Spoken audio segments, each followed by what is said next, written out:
Good morning. সকালবেলা বেরিয়েছি, এখন 9টা উপর বোধে বাজে। লোকে অফিসে যাচ্ছে, মহানগর মেট্রো স্টেশন, প্রচুর লোক আসতে যাচ্ছে। তো দুদিন ধরে অসুখ, জ্বর, সর্দি, কাশি। প্রথমে ফার্মেসি থেকে কিছু ওষুধ নিলাম, যে সোমবার লক্ষণ দেখিনি। তারপর গতকালকে ডাক্তারের কাছে রানারাজকে দেখালাম। তো রানারাজ কিছু ওষুধ দিল,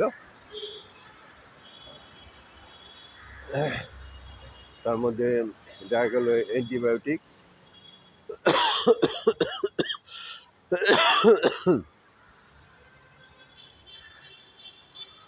গলা শুকিয়ে যাচ্ছে, জিভ শুকিয়ে যাচ্ছে।